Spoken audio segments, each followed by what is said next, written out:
সকলের মন আনন্দে ভরিয়ে তোলে কোকিলের মধুর স্বর। কিন্তু এই মধুর স্বর আমরা বর্ষাকালে শুনতে পাই না কেন? তার কারণ কিন্তু এটা নয় যে বর্ষাকালে কোকিল অসুস্থ থাকে, তা নয়। কোকিল সিদ্ধান্ত নেয় নীরব থাকার। কিন্তু এই সিদ্ধান্ত কেন নেয়? তার কারণ হলো ব্যাঙ। বর্ষার ঋতুতে অনেক ছোট ছোট স্থানে জল জমে, আর সেই কারণে অনেক ব্যাঙের জন্ম হয়। এবার ওই ব্যাঙগুলোর ধ্বনি এতটাই প্রবল হয় যে তাদের মাঝে এই কোকিল যতই মধুর সুরে ডাকুক না কেন, তার স্বর আমাদের কানে পৌঁছবে না। সেই জন্য ও সিদ্ধান্ত নেয় চুপ থাকার। আর এটাই হলো আমাদের জীবনে শিক্ষণীয় বিষয়। আপনি যদি এমন কোথাও থাকেন যেখানে আপনার আশেপাশে মূর্খ মানুষ আছেন, তাহলে সেখানে চুপ করে থাকাই হলো সবথেকে শ্রেষ্ঠ সিদ্ধান্ত। কারণ ওই মূর্খদের চিৎকারের সামনে কেউ আপনার জ্ঞানের কথা বুঝতেই পারবে না। সেই জন্য সেখানে চুপ করে থাকুন। পরবর্তীতে গিয়ে যেমন এই ব্যাঙের ডাক, এটা শান্ত হবে আর তারপর থেমে যাবে, ঠিক তেমন মূর্খদের সময় একটা নির্দিষ্ট কালের পর গত হয়। আর তারপরে আসে বিবেকবানদের সময়, আপনার সময়। শুধু ধৈর্য ধরুন। আসুন আর আমার সাথে ভালোবেসে বলুন, রাধা রাধা। মস্তিষ্কের মেধা প্রত্যেক মানুষের কাছেই আছে।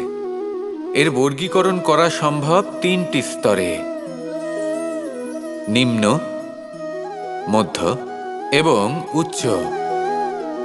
এবার সেই ব্যক্তি যার মস্তিষ্ক মেধা নিম্ন স্তরের, তিনি কোন বিষয়ে কথা বলেন, কোন বিষয়ে আলোচনা করেন, কি সেই বিষয় যা নিয়ে এনারা ভাবেন?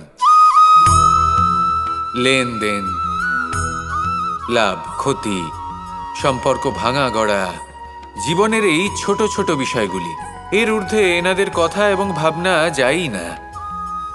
এবার যে ব্যক্তি এমন হন যার মস্তিষ্ক মেধা মধ্যস্তরের, সেই ব্যক্তি কি করেন, কোন বিষয়ে কথা বলেন? জীবনের ঘটনাগুলির বিষয়ে কথা বলেন। কি হয়েছিল, কিভাবে হয়েছিল, কিভাবে সেটা আরো বেশি শ্রেষ্ঠ করে তোলা সম্ভব।